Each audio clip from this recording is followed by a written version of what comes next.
સતીએ જીદ કરી. સતીએ શું કીધું કે મહાદેવ બધાયને ઘર છે, બધાયને મહેલ છે, મને તમે વગડામાં રાખો છો, મને મહેલ નથી, મારી ઈચ્છા છે કે મને ઘર મળે. 2 મિનિટ ઊભા રહેજો, આવી જાઓ, ઉપર આવી જાઓ. મારી ઈચ્છા છે કે મને ઘર મળે, મને તમે મહેલ બાંધી આપો. હું રૂક્ષ્મણીનો મહેલ જોઉં તો મને એમ થાય કે હા સરસ મજાનો મહેલ છે, લક્ષ્મીજીને જોઉં તો એમ થાય, પણ મારે મહેલ નથી, મને ઘરનું સુખ આપો. મહાદેવે એવું કીધું કે સતી, દેવી પાર્વતી, તમારા જિંદગીની અંદર આ વગડો, આ હિમાલય, આ કૈલાસ, આ જ તમારું જીવન છે, તમારા ભાગ્યની અંદર મહેલનું સુખ નથી, તમે સમજો. નહીં પ્રભુ, મને બાંધી આપો. સ્ત્રી હટ ને, સોનાનું હરણ જોઈ લ્યો. જે સ્ત્રી સોનાના હરણમાં મોહાઈ ગઈ હતી લંકામાં ન મોહાઈ છે, પણ છતાં એ ઘટના હતી સ્ત્રી હટને નિમિત્ત બનાવવાની કે આખી રામાયણ તમારી મારી સામે પ્રસ્તુત થાય એટલા માટે. બાકી જે સ્ત્રીને સોનાનું હરણ ગમતું હોય તેને આખી લંકા ન ગમતું હોય, લંકાને પતિ ન ગમે, પણ એક વખત ઊંચું હાથ કરીને, માથું ઊંચું કરીને, નજર ઊંચી કરીને જોઈ નથી. એ સ્ત્રીની હઠના કારણે મહાદેવે કીધું વિશ્વકર્માને કે દેવી માટે એક બંગલો તૈયાર કરવાનો, સુંદર મજાનો એક હવેલી તૈયાર કરવાની છે, એક મહેલ તૈયાર કરવાનો છે. મહેલ સુંદર મજાનો તૈયાર, સુવર્ણ મહેલ તૈયાર કરવામાં આવ્યો. અને એ સમયના વિદ્વાન એટલે રાવણને બોલાવવામાં આવ્યા કે અમારી પૂજાની વિધિ કરો, વાસ્તુ પૂજા કરો અને ગૃહ પ્રવેશની વિધિ કરો. રાવણ આવ્યા, પ્રવેશની વિધિ કરી, સરસ મજાની વિધિ સંપન્ન થઈને. એ સમયના સુંદર મજાના જ્ઞાની, રાવણમાં બધું નકારાત્મક જેવું નહોતું, રાવણની અંદર કંઈક સારું હતું.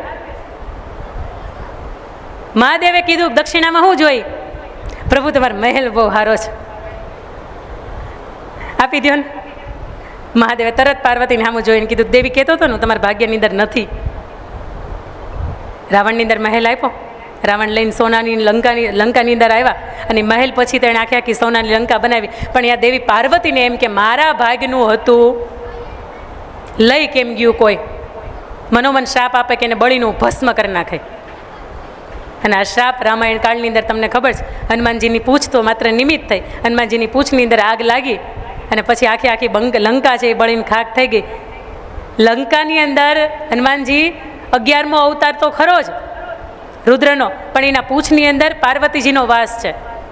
જો પાર્વતી દેવીને તે એના ભાગ્યની અંદર નહોતું અને એ ન મળ્યું હોય તો તમને મને એવું લાગે કે આપણા ભાગ્યની અંદર ન હોય તો આપણે ગમે એમ કરીને છીનવીને લઈ આવશું એમ. હા, એક છે લેખમાં મેખ મારી શકાય કાકા. લેખમાં મેખ ત્યારે તમને મરાય કે એક તમારા મા બાપનો તમને સાચા હૃદયથી આશીર્વાદ મળે અને બીજો કોઈક સાચો સત્સંગી કોઈ ગુરુ મળી જાય. જીવનની અંદર આ 2 થાય ને તો લેખમાં મેખ મારી શકાય. પણ ઈશ્વર જેવા ઈશ્વરના ભાગ્યની અંદર એ તો અમુક ઘટના નહોતી લખી તો ન મળી.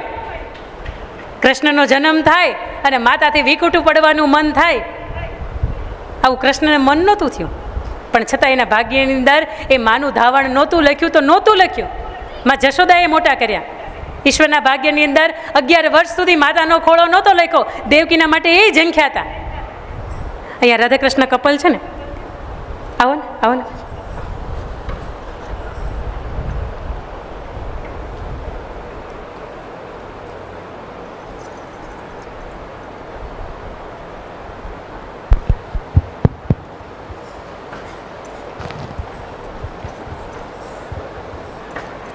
કાકા આપનું નામ શું છે? પટેલ અમૃતભાઈ મુળાભાઈ. તમારા પત્નીનું સાથે રહ્યો? રમીલાબેન અમૃતભાઈ સાળવી. કેટલા વર્ષ ગયા જિંદગીના? કેટલા વર્ષના? અને 61મું ચાલે છે. 61મું. જિંદગીમાં ક્યારે અફસોસ રહ્યો કે ઈશ્વરે સંતાનની ભેટ નથી આપી એમ? થોડોક અફસોસ થયો, પણ પછી હવે જાણવા મળ્યું સ્વીકારી લીધું. ઈશ્વરથી મોટું કોઈ નથી, એટલે હવે ફૂલ સંતોષ થઈ એનો જે નિર્ણય હતો એને આપણે સ્વીકારી લીધો. ભગવાનને જે ગમે એ સારું, ભગવાન જે કરે એ સારા માટે કરે છે. આખી જિંદગીમાં ઘણા મેળા ટોણા સાંભળ્યા છે, ઘણું સાંભળ્યું છે આપણે, હે ને? હવે મારે તમારી સાથે એક ઘટના આપની વચ્ચે મારે પ્રસ્તુત કરવી છે. આપને છે ને હું એક સુંદર મજાનું પુસ્તક છે એ આપને હું ભેટ કરું છું, અને પાછળનું કારણ હું આપને કહું. હવે પુસ્તક છે ને હું બંને દંપતીને ભેટ કરું છું. અહીંયાથી એક અમારો વિડીયોગ્રાફી લેતા હોય તો લેજો. ઓકે કાકા, સુંદર મજાનું પુસ્તક છે. પુસ્તકનું નામ છે હું ગીતા છું. સુંદર મજાના 18 અધ્યાયના એની અંદર વિવરણ છે, શ્લોકોનું સાથે ખૂબ મજાનું પુસ્તક છે. આ પુસ્તક તમને કોઈ ભેટમાં આપે ત્યારે તમને આનંદ થાય ને, તમને વાંચવાની મજા આવશે, તમને પ્રવાસની અંદર એ કામ લાગશે. મજા આવી. હવે જાઓ, હવે જાઓ તમે. હવે પુસ્તક તમારું પાછું આપતા જાઓ. ઊભા રહ્યો. આ પુસ્તક મેં કાકાને ભેટમાં આપ્યું હતું. એને ખબર નહોતી કે અહીંયા શું કામ એને બોલાવ્યા. સમજો, લાયકાત હતી, આપણે એને ભેટમાં આપ્યું, એમને લીધું, એમને ગમ્યું, તરત એવું કીધું કે નાના સુંદર મજાનું પુસ્તક છે. એ પુસ્તક મેં એમની પાસેથી પાછું લઈ લીધું. કાકા તમે ત્યાં બેઠા હતા ત્યારે એટલું દુઃખ નહીં થયું, એક બેને આપીને પાછું લઈ લીધું, પણ અત્યારે એવું થયું કે બેને આપ્યું અને પાછું લઈ લીધું એમ. નહીં, સમજો, આ બહુ પ્રેક્ટિકલ વાત છે. આ બહુ પ્રેક્ટિકલ વાત છે કે આપણે ત્યાં બેઠા હતા ને ત્યારે આપણને એવું ન થયું હોય. હું તમને એમ કહું કે આ વસ્તુ તમને ભેટમાં આપું અને હું પાછું લઈ લઉં, ત્યાં બેઠા હોય ને ત્યારે આટલું બધું દુઃખ ન થાય. પણ અહીંયા આવો ને અને પછી કોઈક ભેટમાં આપીને આપણને કોઈ વસ્તુ પાછી લઈ લે ને ત્યારે બહુ દુઃખ થાય. આ વાતના માધ્યમથી કાકા લઈ જવા આપના માટે જ લાવીશ. આ વાતના માધ્યમથી મારે આપને એ કહેવું છે કે ઈશ્વરે સાવ સંતાન આપ્યું નથી ને એ દુઃખ નથી, પણ આપીને પાછું લઈ લીધું છે ને એનું બહુ દુઃખ છે. એટલા માટે કે એની સાથેની યાદગીરી જે છે ને એ આપણી જોડાયેલી છે. જેને નથી ને એને બધા જ બાળકોને એની પાસે જેટલા રમતા બાળકો આવ્યો ને એને એક સરખો આપણે પ્રેમ કર્યો છે. પણ જ્યારે વાત મારા બાળકની આવે ને ત્યારે આપણે સ્વાર્થની સાથેનો એક પ્રેમ કર્યો છે. મારી શાળાની અંદર એક ખુશાલીબેન નારોલા કરીને છે, અહીંયા એ ભાઈ પણ બેઠા છે, એમની બાજુમાં રહે છે. ક્યાં છે એ ભાઈ? મારા શ્રવણકુમાર છે, એમની બાજુમાં જ રહે છે, મારી ત્યાં શિક્ષક. અને ગયા વર્ષે બરાબર દિવાળીનું વેકેશન પડવાનું હતું અને દિવાળીના આડા 4 દિવસની વાર હતી. બાળકને એમને તાવ આવ્યો. 4 વર્ષનું એ બાળક નર્સરીમાં અભ્યાસ કરે. બરાબરનો એને તાવ આવ્યો અને તાવમાંથી એને એડમિટ કરવામાં આવ્યો અને અંગો અંદરના એટલા બધા ખોટા પડવા માંડ્યા, એનિમિયા થઈ ગયો અને તાત્કાલિક ન્યુમોનિયા થયો. અને ન્યુમોનિયાને કારણે એ બાળકે 1.5 દિવસની અંદર જીવ ગુમાવી દીધો. એનું નામ પર્વનો દિવાળીનો પર્વ આવવાનો હોય. 4 વર્ષનું એ બાળક, એ માતાને બહુ મોટો ઝટકો લાગ્યો હતો. મેં મારું જિંદગીનો સમય છે ને મારા બાળકની સાથે 4 વર્ષ મેં એને કેમ મોટો કર્યો હતો અને મેં એને ગુમાવી દીધો. બહુ દુઃખ થયું હતું. પણ ઈશ્વરે એના ભાગ્યની અંદર લખ્યું હતું. બધા જ વ્યક્તિએ કષ્ટભંજન દેવને પ્રાર્થના કરી, હરિકૃષ્ણ મહારાજને પ્રાર્થના કરી કે પ્રભુ આપને જેવું હસતું ખીલતું એ બાળક લઈ લીધું, એનો શું વાંક, એને પાછું આપી દો. અને ઈશ્વરે એ મહિનાની અંદર એને ગર્ભાવસ્થા રહે અને અષાઢી બીજના દિવસે બરાબર આ વાતને 9 મહિના વીતે અને 9 મહિના પછી રામના સ્વરૂપની અંદર દીકરો ફરીથી આંગણે રમતો થઈ જાય. એટલા માટે સાહેબ કે એના ભાગ્યની અંદર હતું, આપણા ભાગ્યની અંદર નથી ને એને ખુદ ઈશ્વરે નથી આપી શકતા. અને જે ભાગ્યની અંદર છે ને એને ઈશ્વર ગમે એવી રીતે ઈચ્છે ને છતાં એને સ્વરૂપ બદલીને તે પાછું આપી દે છે. જેના ભાગ્યની અંદર દીકરીઓ નથી ને એને વહવારું સ્વરૂપે મળી ગઈ છે. ફૂલીબા, આપના જીવનની અંદર દીકરીઓ નહોતી એટલે વહવારું સ્વરૂપે આપણને મળી ગઈ. અને જેને દીકરીઓ છે એને તો એ બહુ ભાગ્યની વાત છે. તમને એમ થાય કે હરિકૃષ્ણ પરિવારની અંદર, આ ધોળકિયા પરિવારની અંદર આ લક્ષ્મીજી આટલા બધા રાજી કેમ થયા ખબર છે? ને દીકરીઓને વહુવારુંના માન બહુ અલગ છે. આ એક વસ્તુ મેં જોઈ કે જે પરિવારની અંદર, જે કુટુંબની અંદર દીકરીઓના અને વહુવારુંના માન હોય ને સાહેબ, એને ત્યાં આંગણે ઈશ્વર રાજી થાય જ. લક્ષ્મી એમ ન કે હું તમારા સ્વરૂપે ત્રીજી આવું છું તો તમે એમ કહો અરે ત્રીજી દીકરી આવી, દીકરી નથી આવી, લક્ષ્મી થઈને આવી છે. હમણાં અમારા પિન્ટુભાઈની વાઈફ ક્યાં બેઠા છે? હા, એને કંઈ ખોટ છે?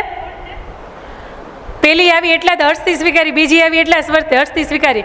આપણે ઘણી વખત આપણે સંતાનોની અંદર 2 દીકરીઓ હોય ને તરત આપણે એવું કહીએ કે મારા નાનાને બીજી દીકરી છે, નાનાને ત્રીજી દીકરી આવી.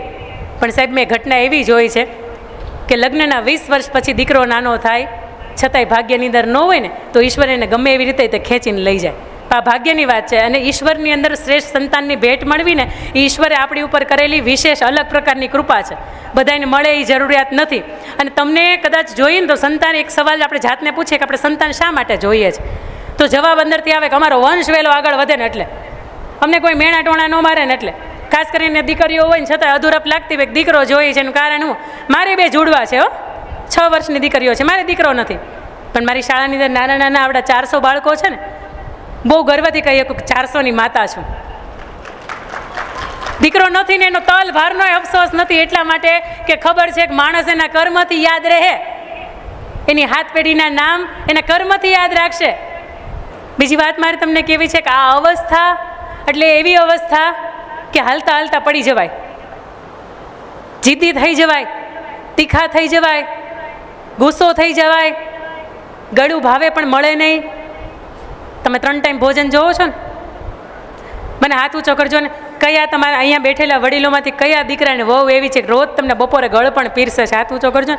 કોઈના ઘરે જો રોજ ગળું બનતું હોય ને તો ગોપાલ દાદા આપની વાત જ અલગ છે. અહીંયા રોજ તમને ગળપણ પીરસવામાં આવે છે, કારણ કે એ બહુ સરસ રીતે જાણે છે કે વૃદ્ધાવસ્થા એટલે એવી અવસ્થા કે ગળું ખાવાનું મન થાય. પણ તમે એક વસ્તુ માર્કિંગ કરજો, બાલ્યાવસ્થા અને વૃદ્ધાવસ્થા બેય સરખી. બેયની અંદર હાલતા હાલતા પડી જવાય. કોઈક ઊભું કરવા આવે, કોઈક ખવડાવે ત્યારે ખાવાનું, હાલો બેહી જાવ તો બેહી જવાનું. અવસ્થા થઈ જાય, નવાતું જાતે ન હોય, ટબે ઊંચું ન થતું હોય ત્યારે કોઈક નવડાવે ત્યારે નાવાનું. બેયમાં ગુસ્સો એટલો હોય, બેયમાં જીદ એટલી હોય, બેયમાં તોફાન એટલા હોય, બે ક્યારે શું બોલી જાય આનું કદાચ ખ્યાલ ન રહે. પણ ફેર એટલો સાહેબ કે બાળક હોય ને ત્યારે બહુ બધા વાલ કરે, બહુ બધા તમને સાચવે, બહુ બધા તમને વાલથી ભેટે. પણ અવસ્થા થઈ જાય ને ત્યારે તમને વાલ મળતો બંધ થઈ જાય, તમને કોઈ માણસ ભેટતું બંધ થઈ જાય, તમારી રાહ જોતું બંધ થઈ જાય. તમે કદાચ નિવૃત્ત હોય અને તમારા વિસ્તારની અંદર જ્યાં તમે બેસતા હોય, લીમડાના છાંયે, પીપળાના છાંયે કદાચ બેસવા જાઓ તો તમે સાંજે 6 વાગે ને તો તમે આપોઆપ એમ થઈ ગયા હવે 6 વાગી ગયા. બની શકે કે તમારું ઘરે કોઈ રાહ જોવાવાળું ન હોય, પણ બાળક શાળાએથી આવે ને તો ચોક્કસ એટલી ખબર છે કે એનું શાળાએથી આવવાનો સમય બપોરે 2 વાગ્યાનો હોય ને તો એની માં 1:30 વાગ્યાની રાહ જોતી હોય કે હમણાં એ બાળક આવશે. જે પ્રેમ આપણે આપણા બાળકોને આપી શકીએ ને, આટલો પ્રેમ જો આપણા વડીલોને પણ આપી શકીએ ને તો આપણે સંતાન તરીકે જીવા કહેવાય. બાકી આપણે યુવાની, દરેક વ્યક્તિની યુવાની છે ને ખભે ભાર મૂકીએ ને આની અંદર ગઈ. પણ હા, એક એટલું છે કે સંતાનો હોય અને એને જ કોઈ હાચવે, આવા ઈશ્વર કદાચ કોઈ એમઓયુ નથી કરે આપણી હારે. અહીંયા રાધાકૃષ્ણ કપલ બેઠા છે, આપ એક કપલને મારી વિનંતી છે કે આપ મંચ ઉપર આવજો ને. કોઈ પણ એક રાધાકૃષ્ણ કપલ છે ને કે જેને ઈશ્વરે કદાચ આ એક વધારાની ભેટ નથી આપી, નરેશભાઈ કોઈ એક કપલને અહીંયા મંચ ઉપર લઈ આવજો. તમે આ વાતને માનો છો કે જે તમારા ભાગ્યમાં હોય એને ઈશ્વરે તમને ગમે એમ કરીને આપવું પડે, અને જે તમારા ભાગ્યમાં ન હોય એને ઈશ્વર ગમે એમ કરીને લઈ જાય? બોલો હા કે ના? હા કે ના? હા. આ મહાદેવ તમને દેખાય ચિત્રની અંદર?